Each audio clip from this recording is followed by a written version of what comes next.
We'd like to welcome all of you here today, and if you'd join me in standing for the Pledge of Allegiance, I would appreciate it. I pledge allegiance to the flag of the United States of America and to the republic for which it stands, one nation under God, indivisible, with liberty and justice for all. Thank you. Before we get started, let me just mention that we've got a lot of issues here to discuss, and it's the workshop today. We will not be having any public comment, but I got quite a number of letters from the Flores Lake possible land swap, and those will be on the website, just to let you know. We haven't forgotten you. Madam Chair, if I may, Yes. It's on the agenda that we are going to have public comment. I don't see that here. What was? We have people come all the way from Port Orford. Do you want to just give them each a couple minutes? No, not at this time, because we've got a lot of stuff Can on you the explain agenda. why? Well, so what? That's what we're here for. Excuse me, I think we just discussed why. It will all be... No, you just made the arbitrary decision. That's nothing new. Okay, moving on. Agenda amendments? Yes. Thank you all for coming. Commissioner Huxley?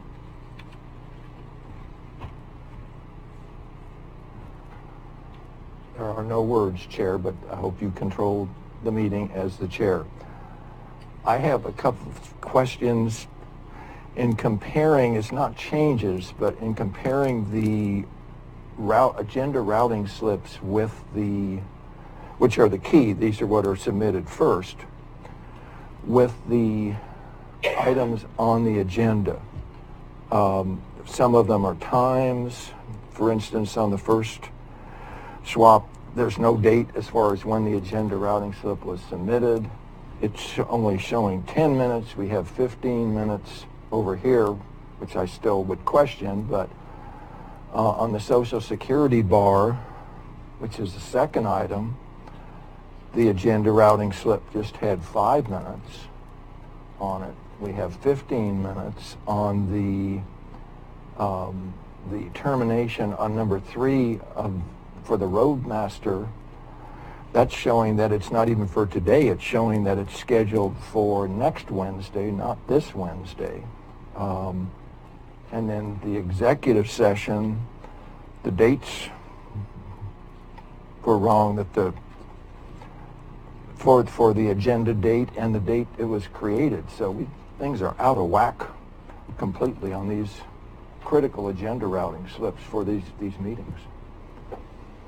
Commissioner Boyce? Thank you, Madam Chair. Do you think we could maybe work together here and quickly, I don't see it as a major mishap, certainly not something that we can overcome and recover from and do our work today. Okay, any other comments? Okay, since there's no amendments to the agenda, we'll move on to the discussion items. Flores Lake, Carolyn Johnson. Oh, I'm sorry.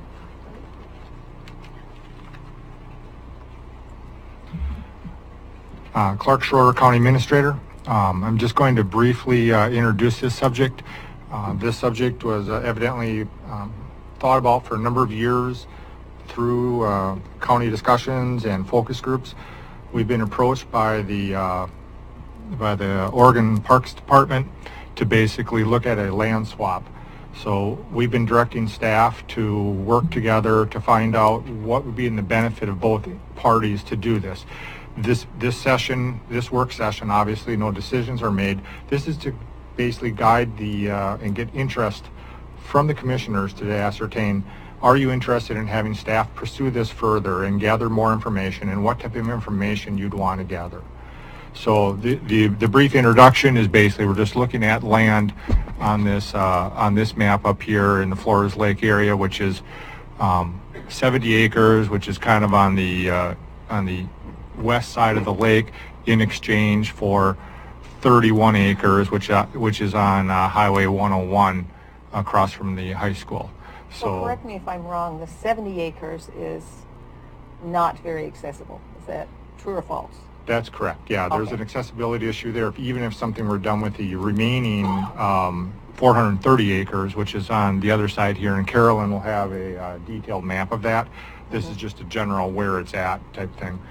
You'll be able to see that, and I think it would be beneficial to explore further and we'd be looking for feedback from the commissioners after we're done to find out what information you need in order to make a decision going forward on this project.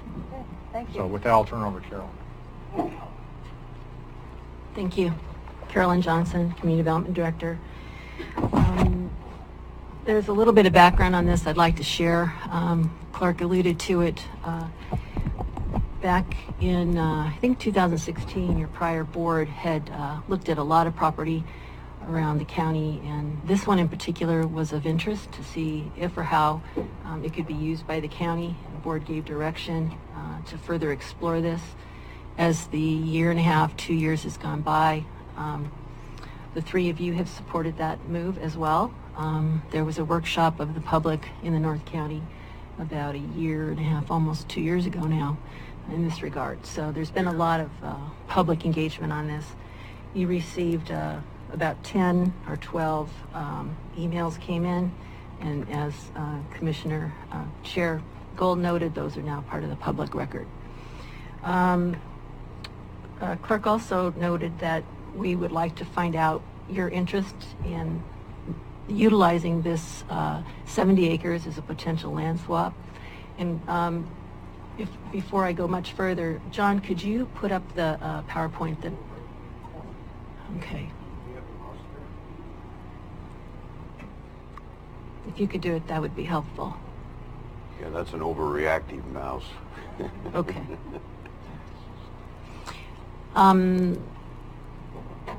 The map we're going to put up is a little more detailed.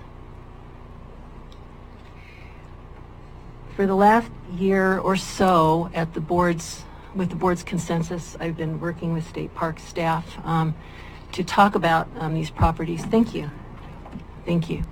If you look in the blue, you see what's called Flores Lake. That's the State Park's natural area. If you look at this parcel right here, this is the 70 acres we're talking about. This here is the about 30 acres we're talking about on Highway 101 that the state also owns. What is that zoned? It's zoned public reserve, public utility type zoning. Okay. Yeah. But that could be changed? Possibly? Yes. Okay. Yes, it could. The Port Orford Cedar site is referenced in the 2003 State Parks Master Plan.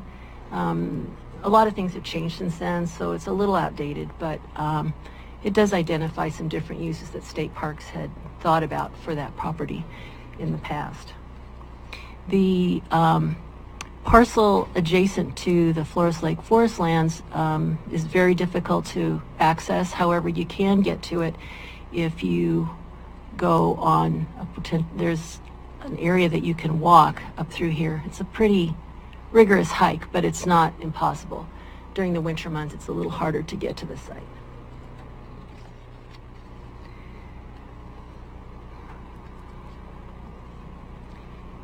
The discussions that we've had with State Parks are related to a trade for that parcel here, the county parcel, for the Port Orford Cedar area. Josh from our Parks Department has gone out and walked the property, and he's available to answer questions. And folks from State Parks are here. Larry Becker, Cammie, and Chris, he's in the hallway. And so we'd like to make them available to have to answer any questions at this time. I think one of the key items is to discuss is if the board is interested, number one, in making a trade for that 70-acre property, and number two, if the Port Orford Cedar location would be the best site. We see a lot of advantages have been brought up by State Parks, and that's also for you to discuss today. So in order to effectuate some kind of a trade, an appraisal is going to need to be done for that property that the county owns, and State Parks will need to do an appraisal of the Port Orford Cedar property as well. So those are the kind of next step things that would have to happen. No question, if appraisals were made and they were way off say one was worth $500,000 and the other was worth $300,000, how would we rectify that difference? I think that you would start a discussion with state parks to see how that could be resolved. I mean, Okay. the options, there's lots of options, but you have a county administrator now that's certainly experienced in negotiation, and I think that that's a good resource that you have at hand. Okay. So with that, I don't really have too much else to say. The staff report included some exhibits that gave a closer look at each of the properties. It also included some of the existing conditions at the Port Orford Cedars site, and folks from State Parks can talk a little bit about that. I'd like to give them an opportunity to speak and answer any questions. Okay, that'd Very be great. good. Thank you. And Josh is here as well, so if he Okay. could have an opportunity to speak. Thank you.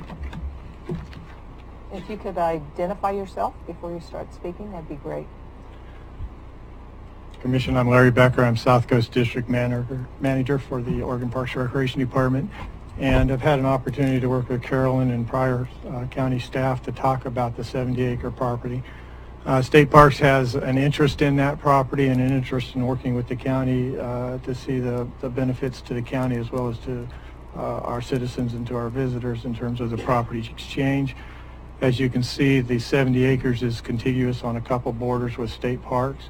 And because of its isolation, it would be part of that natural area. There would be very limited use of it anyway, and it would fit within what we're currently using Forest Lake State Natural Area for. Port Orford Cedar Wayside is a piece of property that was associated with the highway at one time. State Parks was part of ODOT, or the Oregon Highway Division. If you go clear back into the early plans, there was a plan at one time for a rest area type facility there. That never came to fruition, and the property was never zoned that way.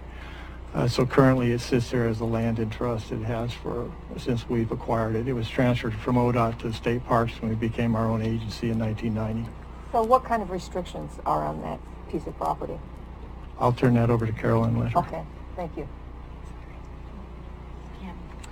Good morning. For the record, Cammie Bunis. I'm a property staff for State Parks working out of Salem. When we received that property from Moore Mill and Lumber Company in about, I want to say 1926 to 30, there was a restriction that it be used for playground and park purposes.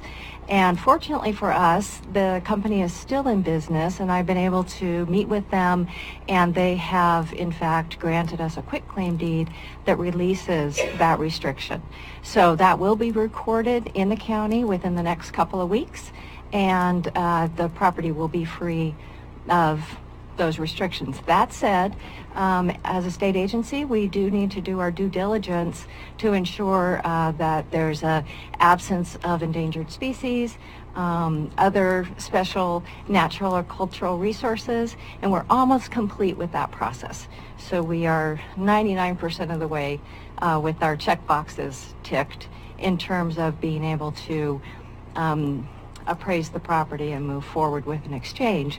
I also should bring to your attention that we are governed by an independent commission, and they are the only body eligible to approve land transactions. So any acquisition or disposal or exchange of property does go to them for consideration. So what I hear from you today would be something that, a message that I could bring back to them in going forward. Commissioner Boyce? Thank you, Madam Chair. Could you define a little bit more on that board that you're referencing there? Describe them more? Yeah, is it, I know it's part of the Oregon Parks, but is it a separate kind of volunteer board that would review this? Yes, it is independent. It is appointed by, I believe, the governor and approved through the Senate, and it is representatives from across the state, congressional districts, as well as east and west side of the Cascades. Larry, is there anything I should add to that? They meet 5 times a year. I guess I could say that. Their next meeting is September, and then they will meet again in November. And pending what occurs here today, I would be prepared to put a staff brief together for their September meeting to introduce the topic. Council Huddle? Thanks, Madam Chair. You asked a question about what restrictions are on the property, and you mentioned that prior donor or grantor would remove the playground and parks restriction. What about the state scenic corridor designation that's mentioned in the materials? How does that impact, allowable uses and development of the property? To my knowledge, yes. To my knowledge, what State Parks did in 1995 or so was came up with a classification, categories in which to put all of the 100,000 or so acres that we have. State Park, State Natural Area, State Heritage Area, State Scenic Viewpoint. My gosh, there must be 10 different ones. And of those, State Scenic Corridor is one. There is no OAR or ORS, no statute or administrative rule that would limit the use of that, and really it's sort of as I said, a category. And those state scenic corridors are typically non-developed properties adjacent to highways that provide some visual pleasure. But if I could follow up. Sure. So when your state parks department is doing its planning, that's an internal compartment you put it in for your own use. If you didn't own this, that would not apply to the property then? Correct. Okay. Thank you. Commissioner Hartzler? Well, while you're up also, and I know Commissioner Gold generally addressed the trade, what are are you familiar with what the criteria or the thresholds would be for a trade if there is a difference in final appraisals? And, because in that, when you get into some of the other restrictions, you're talking about some very subjective versus objective things, and how do you put even dollar amounts on certain restrictions that there may be on properties? So what latitude does the state have? If I understand correctly, what an appraisal would basically then give us a market value of the property. What could the property be expected to sell for in the open market within a 6 or 12 month period? And that value then, which would occur for both of these properties, may or may not be reasonably equivalent. If there is quite a difference in value, then certainly we would have to address whether or not there were other things that could be done to even that value out. And those things could be services, they could be other properties, they could be cash that gets thrown into a transaction. It is negotiable. I would say, certainly our commission has a responsibility, as I'm sure you do, to act prudently on behalf of your constituents. And so we have a statewide, citizenry to represent, as well as visitors. So if our property were worth quite a bit more than yours, I believe that we would want to negotiate to see if there were areas elsewhere in the county that we could look to try to balance out. And it doesn't have to be a exact dollar value. I believe that in some cases, for example, the Department of State Lands, they hold lands in trust for common school. I think they have statute that says it must be an equal value exchange. We've worked with them in the past. We do not have such a stringent statute that applies to us, so we would have room for negotiation. Thank you. And if I may, one Follow more up? question. Mm-hmm. This is a question for Carolyn Johnson. Thank you. And we're talking Don't about leave. the You come all the way from Salem, right? we're talking about the appraisals. Mm-hmm. And I think I read somewhere in here that you didn't really have at this point an approximate number of an appraisal. Do you at this time have what an appraisal would cost? I do not. However, after the board discussed this last September, I did get a very rough appraisal from a company, not just for this, but for the entire area, and it was about $30-some thousand. But that included all of this. And it was very rough because that kind of thing, because of the cost, we'd have to do an RFP. We couldn't just go get one. But if the board is inclined to want to move forward on this and do more exploration, we could seek out some potential appraisal numbers. And we'd have to come back to you, obviously, for that. So. Any other questions? Commissioner Boyce? Thanks, Madam Chair. The only negative, not negative, but concern I've had from one particular North County resident was breaking this up as far as the 70 and then the other portion. Is that something that concerns you at all, or how that boundary would be defined there? There's a physical divide between that property and the rest of this, as you can finger of see. the lake coming down. Yeah, you do, and there's some wetlands in here, and it just seems like a good physical break for the property. And this is, frankly, this is what State Parks was interested in, because it's directly adjacent to their property. This is just a little too far away, I think, and they can speak for themselves, to try to manage it, get to it, etc. That's a conversation for another day, this additional area, but that's my sense. Your opinion on this, the lack of access there, doesn't that, I think most people would feel, especially who live up there, that's part of the value. It's not, in this case, it's a positive, not a negative. That would be my personal opinion. Do you feel that way? For folks that want to kayak over there and people that want to come up through those rugged trails that State Parks provides, absolutely. I mean, I hear nothing but positive things about the capacity to continue that. So. Great. One more on the Port Orford Cedar Forest. Is the state highway have a certain amount of setback or set aside there, being right on Highway 101, that might make it more difficult to develop or use?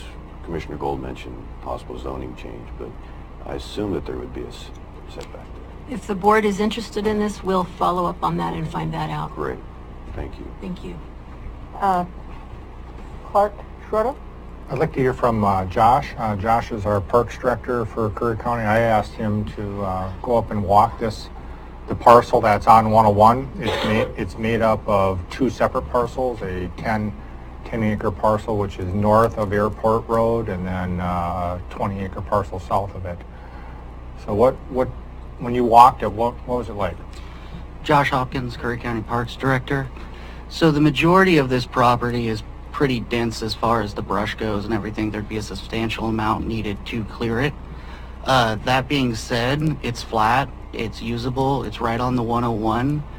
When I walked it, I was under the assumption that we had the playground or parks purpose set for it, but if that's not the case anymore, an important thing for the county to consider is that with the restrictions being lifted, you've got a parcel of land right on the 101, 30 acres, that we should probably look into more to find out how much of that's actually usable, because you do have the airport right up the road too, that you'd be able to use that parcel of land to possibly develop for an airport purpose. As well as right in this general area, right about here, is a county shop. That's on County Shop Road, so the road department has access right there for it too.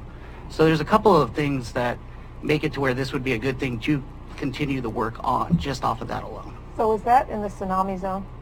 I do not know. Okay. On God help 101? us No? if it is. Okay. Just checking. The airport is out of it. Commissioner Boyce?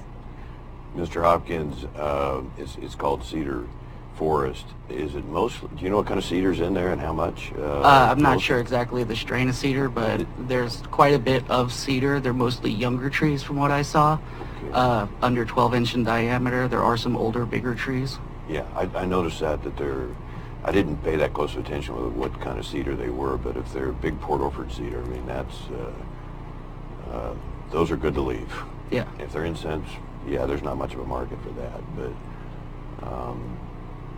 yeah, that's a neat spot in there. Glad you walked that out. And your reference to the shop too, county shop is a plus in my view.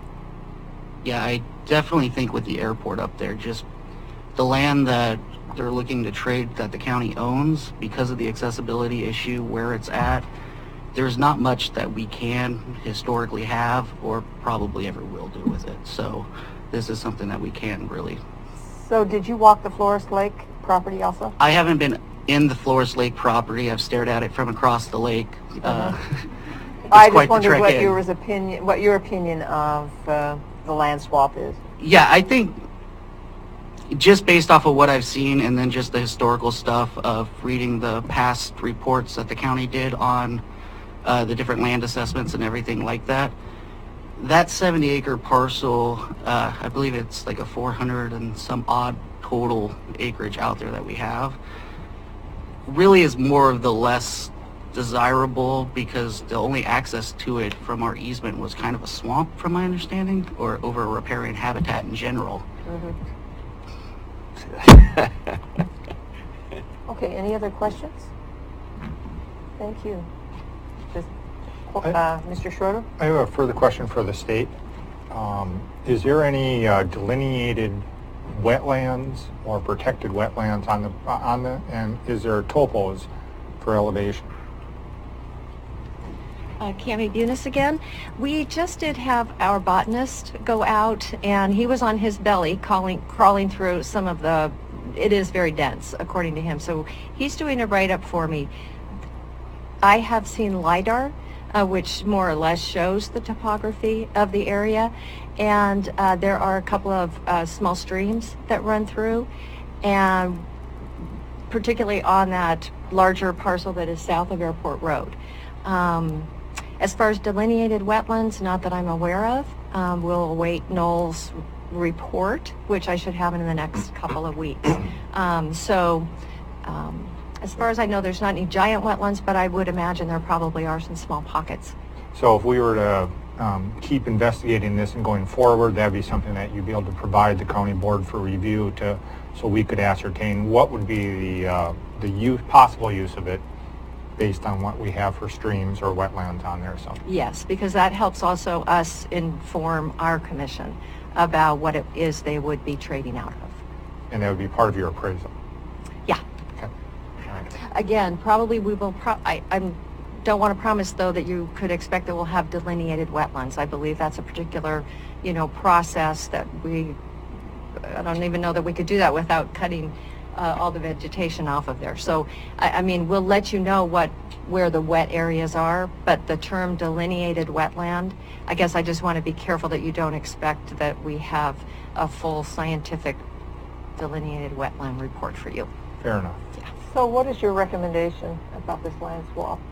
Are you in favor of it, or? Yes, State Parks is in favor Okay. of this swap, and again, pending our final study of our own property. Mhm. But yes, the Port Orford Cedar Forest property is one that we have not, utilized. It certainly does have scenic value, but it's not one that we intend to develop for state park purposes. Okay. So we do believe that there is a good fit of that 70 acres as an addition to Flores Lake State Okay. Natural Area. Well, I always like to have a win-win, is my philosophy. Commissioner Boyce? Other possible property areas would not necessarily have to be in Curry County, I presume. Has that been considered, or is that something that you might possibly look at in addition? If I understand correctly, are you saying you may be interested in properties outside of Curry Sure. County? Sure. Oh, yes, we certainly... Personally, I would. I can't speak for the board, but... I could say that there are properties in Curry County that we have not developed and may have, certainly be willing to talk about a transfer. So Thank you. I guess that would be, Larry, please correct me if or add to that. I have a couple questions for him, too. Okay, we have a couple of questions for you, Larry, from Larry Becker, Commissioner Boyce. District Manager. We as an agency have put together a document that says these are properties within our agency throughout the state that we would look at as possibly surplus properties or properties that we would not be using for a park purpose. And so that would be something that we could, if there was other properties within both Curry County or some nearby area that you were interested in, we could obviously provide you with that. We do have properties in Curry County other than the Port Orford Cedar Wayside that we have had discussions on whether or not they should stay in state parklands or would they be better off in another public entity. Further questions? How long have you been with the Oregon State Parks? This is my 37th year. I thought so. Great. We really Any- appreciate you being here. And also, what is your boundaries again for your district? My district's run from Reedsport to Brookings, California border at Brookings. Thank you again. And Mr. Schroeder? Just a question on the appraisal. If we go forward with this investigation, when you guys do the appraisal on your particular property, it would be with the current zoning and not any expectations of a rezone. Would that be a fair statement? Cami Bunis again. In an appraisal, again, the appraiser's work is to determine the highest and best use. If a property may be rezoned, then they look at that and they look at what does it take to rezone that property and what are the risks involved in trying to go for a rezone. For example, and I'm really just speaking generally here, let's just say with the Porterford Forest, or let's take a property that is in the city of Brookings that currently has a zoning, or outside the city, but the zoning is 2 acres, 1 house every 2 acres. If the appraiser, in looking at the county planning and zoning documents and the process for a rezone, if an appraiser determines that it would be most economically beneficial for a buyer to rezone that property and that it is feasible that they could work through the process with an expected positive result, and the cost of working through that process, again, is feasible, that's taken into account. Appraisers are guided by, standards, and so their job is to determine highest and best use. And depending upon the physical characteristics of the property, the legal constraints, and what the market will bear, that's how you get a value for a property. If you start to put limits on an appraiser, then you're restricting the appraiser's work. And that's something that you may be able to do. It's not something that we would typically do. There are times where we will tell an appraiser, assume that you could get access. But other times, the appraiser is going to figure out what is it going to cost to get that access. What's the value of that? And that's going to have to be taken off the value of the property. So I'm sorry, this is kind of a convoluted thing. Appraisals are guided by standards. It's a methodology. They look at what is going to be the best return for the seller. But it has to be feasible and physically possible and legally permissible. So if a rezone is permissible, an appraiser is going to look at that, and then they're going to use their expertise to determine whether or not it is likely and what the cost would be. And if it's not likely, for example, if there would be such a public outcry that, and then there had to be some comp amendment change or something like that, and it wasn't really feasible, an appraiser is not going to tell a developer, yeah, this is $1 million property, because they're going to know that it would have a hard time getting through a rezone, and so consequently, they wouldn't choose that as the highest and best use. Okay. Thank you. Any other questions? Okay, so we're looking for possibly a consensus to move forward with this land swap. Well, I'd be a consensus for them to pursue the next logical phase, which I understand would be to look into the appraisal. Right.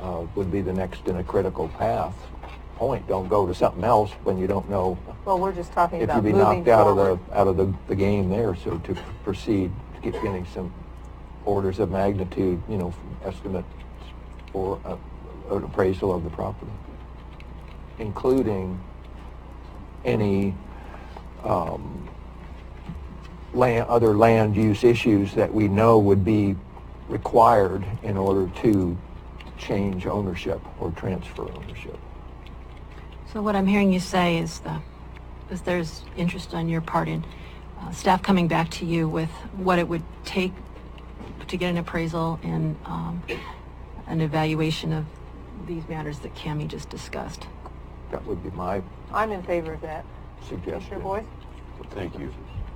Yes, I'm also in favor, and this is really good work. And one of our letters here is very exciting to think the conversation may finally come for a portion. So that's a good way to describe how we're kind of moving forward on this. And yes, the word finally is used. I know there's been a tremendous amount of work going into this.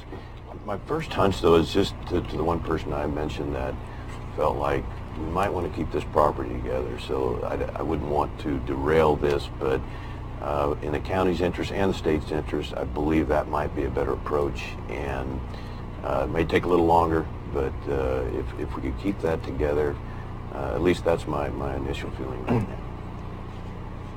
That's all I have, Madam Chair. Thank you. Commissioner Hudson? This would be a question along with this consensus. What would you estimate a time that you, and for the members of the audience too, that you would be able to come back with something that's being requested now? A month? I 2 could months? come back, because what I would do is I'd go visit an engineering firm that also does timber cruises and has an appraisal function.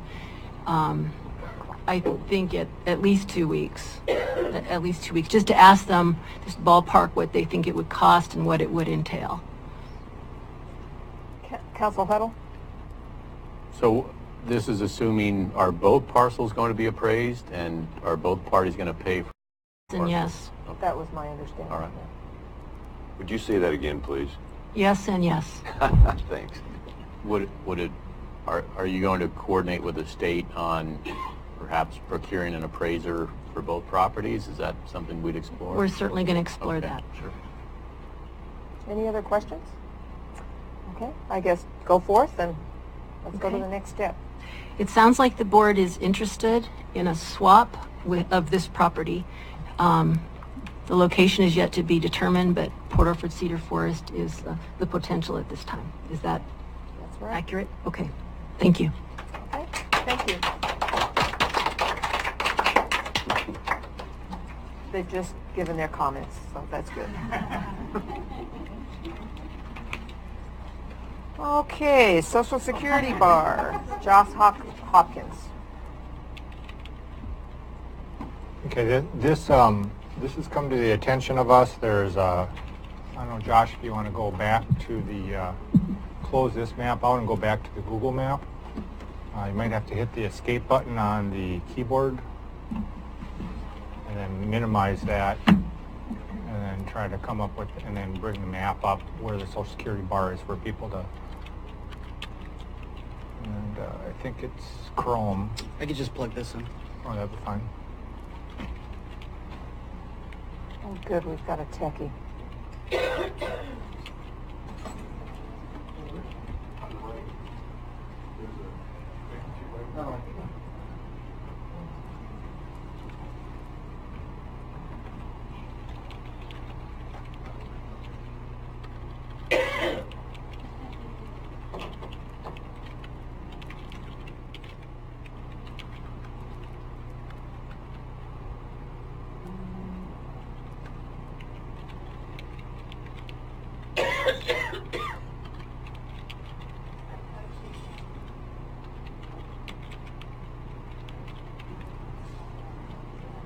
Okay, so this particular piece of property is owned partially by the city of Brookings and partially by the state, and it's used. I've been down there. It's a very enjoyable spot for locals to go and enjoy being next to the river, swimming on it. A lot of people go fishing down there, but the issue is it's really not managed. It's really not managed at all, in order to come up with some sort of a plan to make sure there's oversight or even revenue generating capacities for it, it'd have to become under a common interest. So we'd either have to lease land or take ownership of land and develop a plan to have some sort of fee to use the place or camp on it. So with that, basically, Josh has done some preliminary work to kind of look at this, and Josh, take it away. Josh Hopkins, Curry County Parks Director. So as the county administrator had mentioned, the County Parks Department has contacted the state through state lands and contacted the city of Brookings. Our general idea was, how would we be able to come up with something to where we could possibly gain ownership of the 1.6 acre access point, which is this red square up here, because that's what the city of Brookings owns. And then this orange outlined area is the gravel bar, which state land owns. And we gain ownership of the access point, but we could do a lease option with the state to allow us to charge and get revenue from bar camping through recreational vehicles. The general idea behind this, like going back, was we've always looked into doing some sort of partnership with the U.S. Forest Service on Little Redwood Campground. Little Redwood Campground's a small campground that's been closed for a long time, but there's also a gravel bar that's still open that this Forest Service charges people to camp on, and it's full almost all summer long. Not knowing how long any sort of deal with the Forest Service will take, started looking around for other options, and we can kind of build our own if we were to go down this route. At this point, both the city and the state said they were interested in looking into this as an option, seeing what we could come up with, and seeing a proposal on it. The Parks Department's just checking to see with the board if this is something you guys are interested in, and us to continue staff time on to work at and come back with these type of options. So, question, you're looking at some kind of a RV park?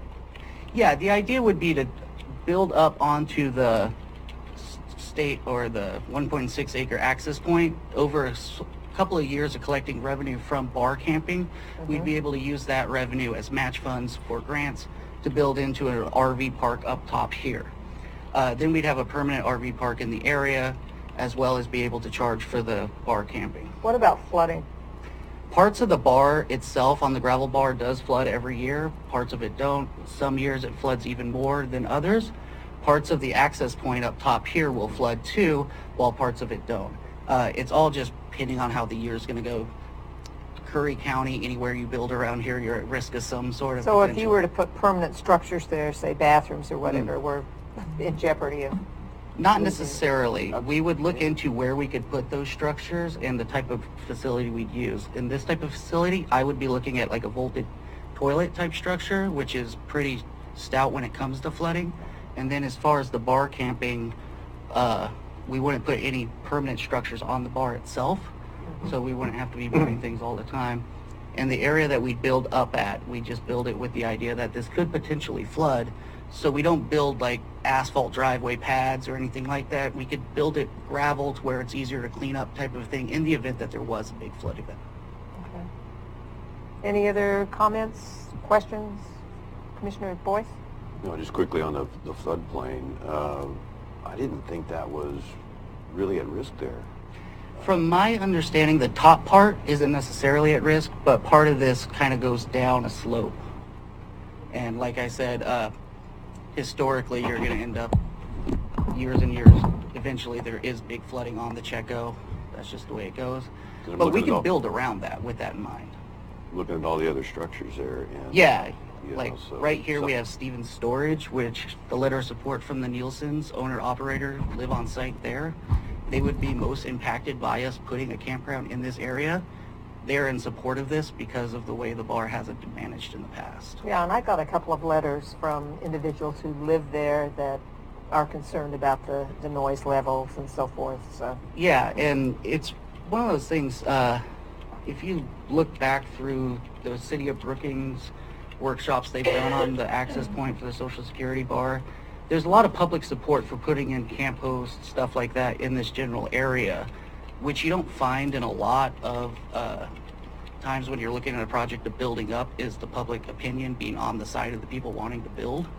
But in this case, the majority of the public in the area is in support of it because they think it's going to really help rein in what goes on at that bar. yeah, it gets pretty wild from what I hear. Commissioner Huxley? The city of Brookings, I mean, this has been, I've been here almost 20 years, 18, 19 years, and this has been in the news as far as uncontrolled, wild west. And I'm sure, you know, that the city of Brookings has revenue sources, certainly much more so than the county has. They have opted for, would be speculating on all the reasons that they haven't done something in the last 20 years on this. But I'm sure there are many, many reasons they haven't, because with that control, or if you start to try to manage it, that comes with a cost. And I think it's going to be a very significant cost. If it wasn't, the city of Brookings would have, in my opinion, they would have done something by now, and I think they'd probably be ecstatic for the county to take it over and make it somebody else's problem. But Administrator Schroeder? If the board so pleases, we do have an employee of the city of Brookings in the audience. If you wanted to weigh in on this. Okay. I mean, that's a relevant question, which is why would the city not want to take this on? Jay Trost, Brookings, Oregon. Yes, so the city of Brookings is interested in the county procuring this piece of land. It is difficult to manage. The city only has ownership of the access. The access point, you know, it's in itself is not a revenue generator. You know, and so if you were in conjunction with the Department of State Lands to manage the bar at the same time and create protocols around both avenues, then it could be beneficial. I mean, it would be managed a lot like the Forest Service parks further up the river, you know, Fort Redwood, Miller, Nook Bar, which are the great revenue generators for the Forest Service. You know, being just an access point, it's been a difficult road. There were some initial plans developed for developing that access way, like Josh had mentioned, using you know, kind of an RV type of parking area up top.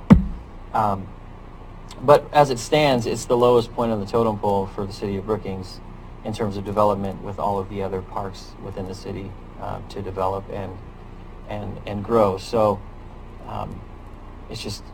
So they're not, the city's not interested in trying to get the state to donate property? And at this point, no. You know, when I was in my previous capacity with the county, the city was interested in the county taking it over then. At that point, I hadn't pursued with DSL for the bar, so I saw no use in the access point either. And the amount of time and energy it would take to develop that access point into something could be tougher than, like Mr. Huxley said, more of a headache than an outcome in just the access point, because it's utilized by so many people all the time. It would be extremely difficult to manage unless you did have a camp post up there. I could see an uproar, to be honest with you. Initially, you know, and absolutely. Initially, there will be some resistance, but like anything else, through time, you create norms and better use of that area. So, question: is there a reason why you, as our former parks person, didn't pursue this? Because I had no. Yes. So, because I saw it only as the access point, I didn't see the conjunction with DSL. I honestly did not think that they would be on board with allowing a land use option for that bar. Okay. If the bar would have been included, which initially I thought it was, I thought it was actually part of the port. I thought the port had part ownership in that. So I felt like there was some light at the end of that tunnel. But after I did a little more research and realized it wasn't, I kind of just walked away. So would you have pursued this if you knew that the state was interested in giving us that land? Absolutely. Okay, just curious. You know, I think it's vital that the Curry County Park System has representation in South County, and currently there isn't any. Mm-hmm. And so to have an opportunity at a parks, to have parks in South County, that would have been fantastic.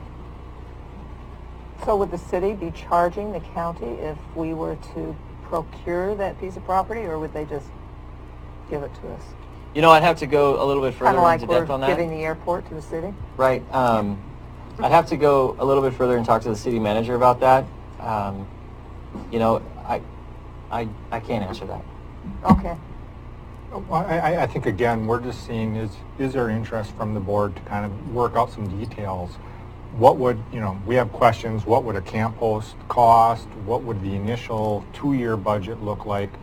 Is it a break-even operation? Those are the types of things staff would work on if you think this is something you want to learn more Yeah, about. I'm kind of looking at big picture right now to see whether we even want to proceed, so. Yes. I mean, I think you could easily take the Forest Service's, if you were to get a public information request for the Forest Service on their receipts for Redwood Bar, this would be very comparable, if not more so. This is, Well, because it's used a lot more than... more accessible. Exactly. Does Redwood Bar have a camp host? No. No, they have Forest Service staff that go down there on a daily basis, check tickets and windows, things of that nature. I see there's a pay box in there Yes. too. People can drop stuff in. There's an Iron Ranger out front. You drop your stuff. They come by. They check the tickets. They go by and compare them to the vehicles that are out on the bar, and that's how they monitor. So initially, the outlay is not too expensive, but public would be have to learn that they have to pay to go down there, basically. Correct. Yes. Okay. Wow, the Now, uproar. not to you. Like, I don't think you're going to have as much of an uproar unless you're doing a day use fee Yeah. by the fishermen and things of that nature. Because as it stands right now, camping's not allowed down there, and so a lot of it is all day use. You know, so and a lot of people throw their trash down there and things of that nature, which I'm sure you see, I've seen. So having some representation down there to deter that would be pretty fantastic and beneficial. Any other questions of Josh or Jay? Something I'd like to add. Sure, come on up. So in dealing with this, with the idea that the general public, the fishermen, everything that do day use the area, the Parks Department wasn't looking at this as a way of charging a day use fee for that. We're not doing this in a way to block any of the public's access to the bar itself. We would be charging for the recreational vehicle camping at the bar itself, not the day use fees that go along with it. As far as enforcement on the bar and all that stuff that goes with it, one thing to look at and consider would be our campground up at Flores Lake. We have a camp host on site there. We have a day use area there. We have a campground there. We don't have a lot of law enforcement contacts up there because we do have representation on site out there making sure things are going well and the place is cleaned up.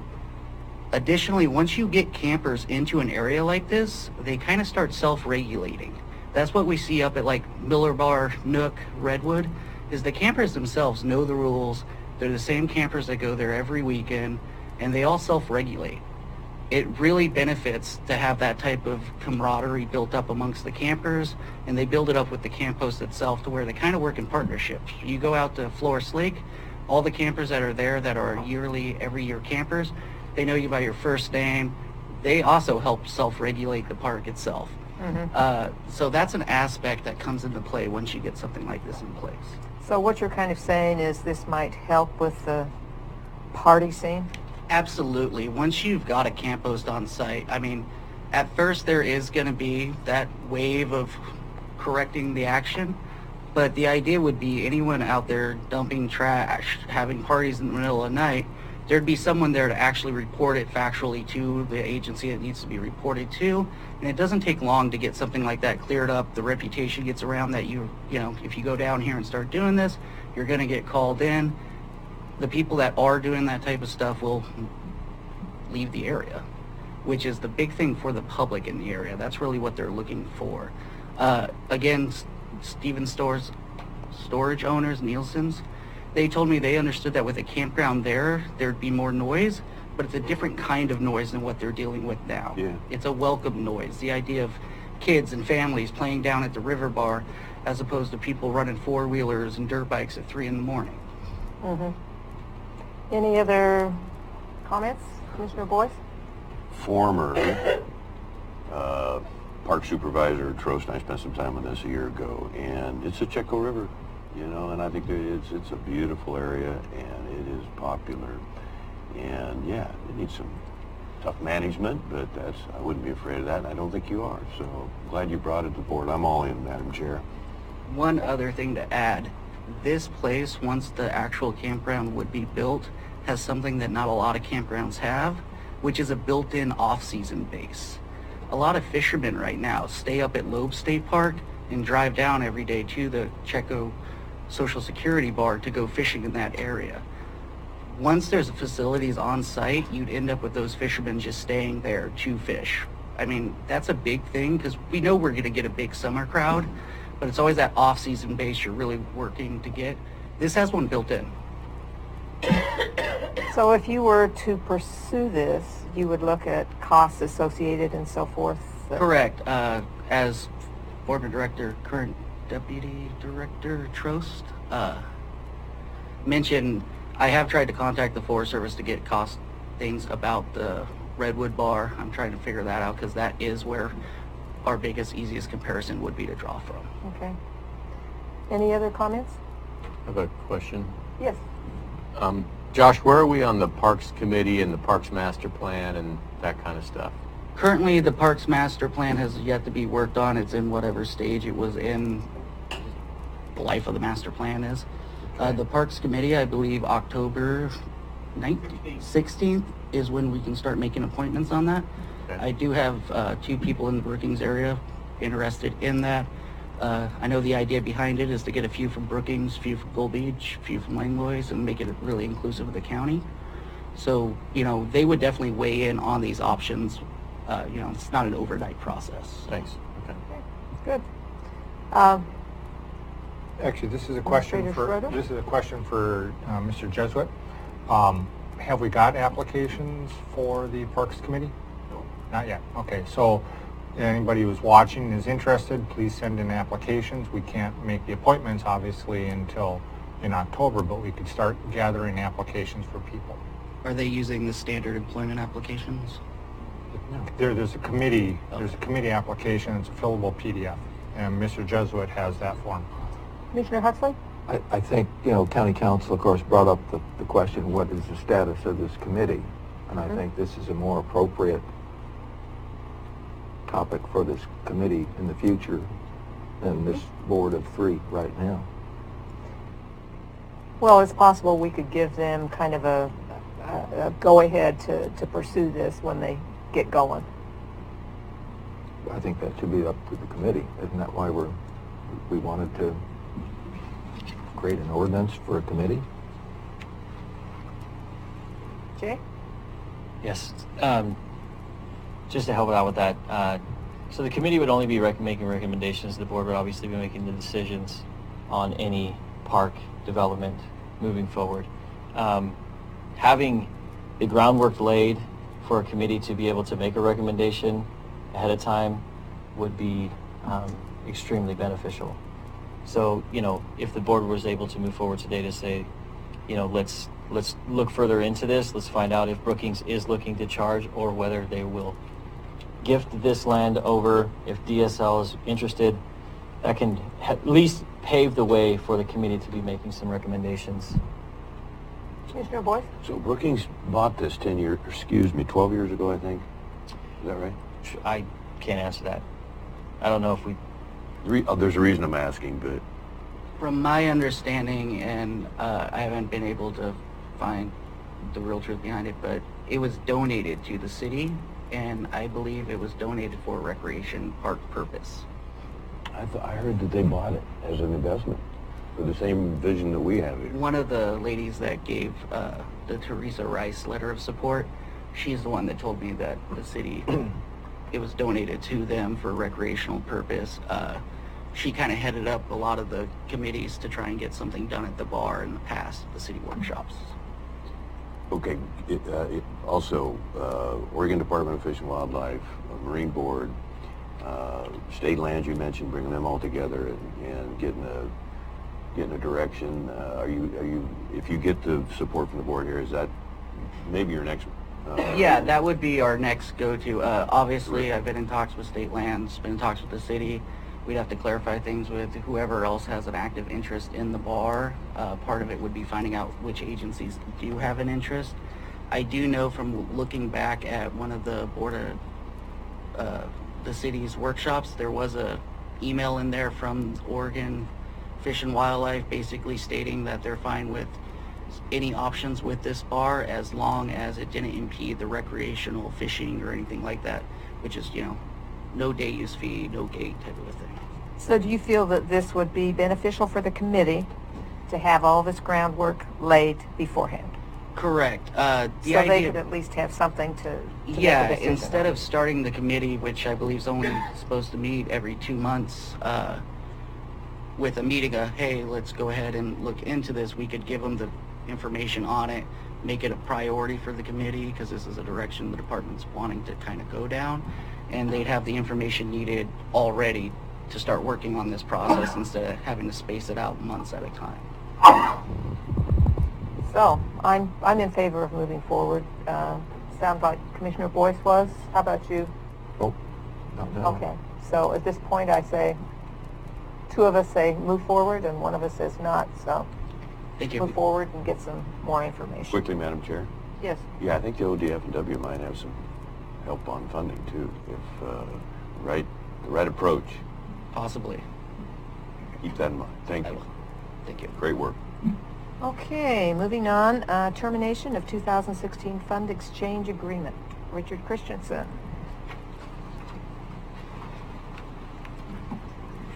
Hello, Madam Chair, fellow commissioners. Richard Christensen, Curry County Roadmaster.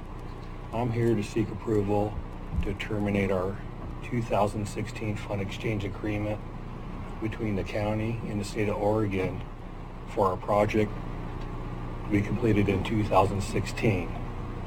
The previous roadmaster decided not to get reimbursed through these funds for that project in 2016 because he decided to save these funds for future bridge projects. And if we terminate this agreement, these funds that were for the previous project would be placed back into a pool of money that we could use for these bridge projects that we currently are working on. So I'm here to seek approval, and that... We can't make any decisions today, just to let you know. Okay, yeah, thank you. So this is so you could review the amendment for this and see if you see any problems with it on this draft, and I could go back to the state and move this forward. So, you're going to make this amendment. What would be the reason or the benefits for doing this? I think you kind of discussed this with me personally earlier, and maybe you could explain it to everybody else. Well, the benefit is that the project's already been completed, and 2 years ago, and we have projects that we're working on right now that require matching funds to move them forward, and I'm working on that right now. And so I would be looking at doing a prospectus to the state to use these monies for matching funds for a bridge project we're currently working on, a Morrill Bridge on Flores Creek, and also a road slide on South Bank Checo River Road. Okay, so by freeing up these funds, you're going to be trying to procure grants, and these monies that you've freed up by terminating this agreement would be used for matching funds for those grants, correct? Those grants were already secured by the previous roadmaster, and so they're moving forward, and so I'd be looking at using this money for those matching funds now. Okay. Anybody have any questions? Okay. Thank you. We'll bring this back. So we'll bring it back and Next week. have it a on little the more 15th refined. For, yeah, so I guess that's the question. What type of feedback do you want for the next meeting for the decision? You want a better explanation? You want, what would I you think like a to little see? more defined Okay. explanation. will do it All for right. me. All right, okay, so that's what we're I'm, here, I'm that's what fine we're with here it for. the way it is. I wouldn't require any additional work. It's not that complicated in my view. Mr. Huxley? That was not even supposed to be on, so you bring it back as it was originally proposed in the agenda routing slip for approval. Thank you. Okay. So we're going to recess this meeting until 1 o'clock, where we'll have an executive session. I think we've covered all the items on the agenda. So thank you for coming, everybody, and we'll see you back at 1 o'clock for the executive session.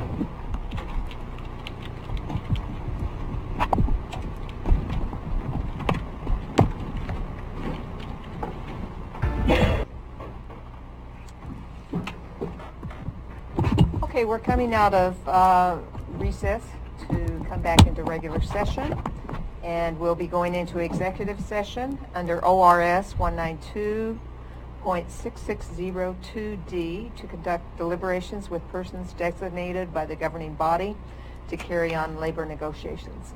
So we're now going into executive session.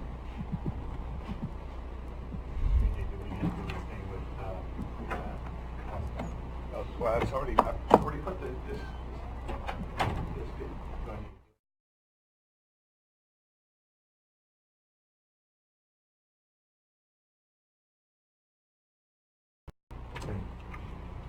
We just came out of the executive session, and we're returning to our meeting.